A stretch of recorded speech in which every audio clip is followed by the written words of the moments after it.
TDP polit bureau సభ్యులు Varla Ramaiah media సమావేశం నిర్వహించారు. ఈ సందర్భంగా సీఎం జగన్ రెడ్డిపై మండిపడ్డారు. మీ దగ్గర లేదా ఉంటే ఆ రోజునే వచ్చింది కదా, లోకమంతా కోడే కూర్చుంది.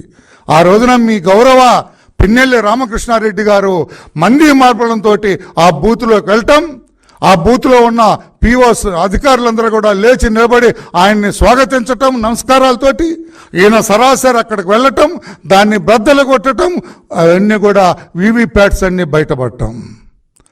వీవీప్యాట్ చూశాడు ఆయన, 6 వైసీపీ 22 టీడీపీ గంగవెర్రులు ఎత్తాడు ఆయన.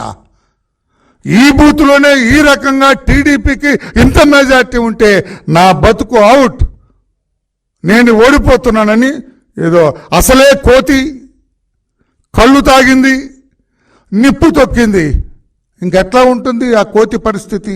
అదే ఆ రోజున మిస్టర్ పిన్నెల్లి పరిస్థితి. బద్దలు కొట్టాడు, బయటపడింది. మెజారిటీ టీడీపీకి వస్తుంది, ఏది అబ్సల్యూట్ మెజారిటీ టీడీపీ కనపడుతుంది. ఏమి చేయాలో అర్థం వల్ల కనిపించిన టీడీపీ వాళ్ళందరినీ కొట్టుకుంటూ వెళ్ళిపోయాడు. మా శేషగిరి ఏజెంట్గా ఉంటే అతన్ని ఇష్టం వచ్చినట్టుగా కొట్టాడు, బయటకు వచ్చినంత వీడిని వేసేయండి రా అని చెప్పాడు, వాళ్ళందరూ ఇష్టం వచ్చినట్టుగా కొట్టాడు. అది అటెంప్ట్ మర్డర్ కాదా? అక్కడ ఉన్న పోలీసులు ఏం చేశారండి? గాడుదులుగా, సారీ అతను ఏం చేశారండి? 2 పోలీసులు వేస్తే వాళ్ళు పట్టుకోవద్దండి, ఇతన్ని పట్టుకొని బంధించి పెడరెక్కలు విరిచికట్టి తాడుతో కట్టి, లేకుంటే హ్యాండ్ కప్ ఉంటే హ్యాండ్ కప్ వేసి అతను పోలీస్ స్టేషన్కి తీసుకెళ్ళొద్దండి. దగ్గరుండి కారు ఎక్కించి పంపిస్తారా? అది మీ పోలీసులు, నువ్వు నియమించిన పోలీసులు, నీ తాబేదారులుగా పనిచేసిన పోలీసులు. చంద్రబాబు గారికి సంబంధం అండి? ఈ రోజున నీ గత ఏంటి?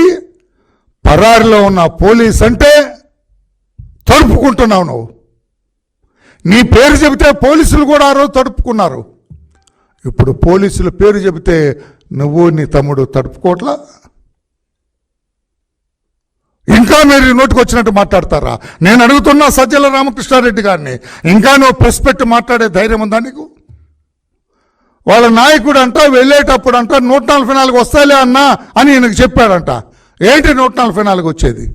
ఎక్కడ నీకు 144 వచ్చేది? ఇంకా ఎవరిని మోసం చేస్తావు మిస్టర్ చీఫ్ మినిస్టర్?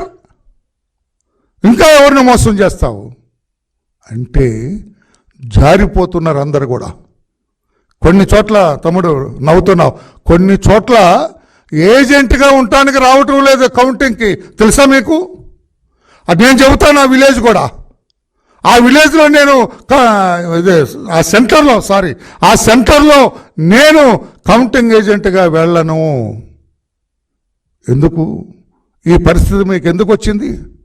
అన్ని రోజులు ఒకలాగా ఉంటాయనుకున్నావు, లేదు. ప్రజలు తిరగబడిన రోజున ఒక నిశ్శబ్ద విప్లవం మీకు తెలియకుండా భగ్గుమని మండింది. ఆ రోజున అన్ని పోలింగ్ బూతుల్లో కూడా ఆ నిశ్శబ్ద విప్లవ గొప్పతనాన్ని చూపించారు.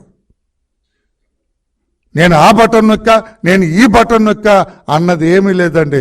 ప్రజలకి అభివృద్ధి కావాలా, సంక్షేమం కావాలా, డెవలప్మెంట్ కావాలా, రాష్ట్రం ప్రజాస్వామికంగా నడవాలా, రాజ్యాంగబద్ధంగా నడవాలా, స్వేచ్ఛగా బజార్లకు వెళ్ళే అవకాశం వారికి కావాలా, అర్ధరాత్రి అయినా క్షేమంగా తిరిగి వచ్చే పరిస్థితులు కావాలా? అవి ఉన్నాయా? నేను ఒక మాచల్లో అడుగుతున్న పిన్నెల్లిని, ఉన్నాయా? క్షేమంగా తిరిగి రాగలడా? మీ తురకా కిషోర్ దెబ్బకి, నీ 2 దెబ్బకి ఎవరైనా వస్తారా? కానీ ఇప్పుడు బయటకు వస్తున్నారు జనం అంతా. సాయంత్రం అయితే మాచర్ల సెంటర్లు కూడా జనంతో నిండిపోయింది. ఎందుకు? స్వేచ్ఛా వాయువులు పీల్చుకున్నారు. ఎప్పుడైతే ఈ అన్నదమ్ములు 2 పరారులో ఉన్నారో, ఎప్పుడైతే పోలీసులు వీళ్ళు వెంటబడ్డారో, వీళ్ళు అసలు భద్రయ్యలు కాదు, ఉత్తి భద్రయ్యలు అని తెలిసిన తర్వాత జనమంతా కూడా మాచర్లలో వీధుల్లో సరదాగా తిరుగుతున్నారు. చెన్నకేశ్వరుడు గుడి దగ్గర స్వేచ్ఛగా వెళ్తున్నారు, దేవుణ్ణి స్వేచ్ఛగా సందర్శించుకుంటున్నారు. అక్కడ మీరెప్పుడైతే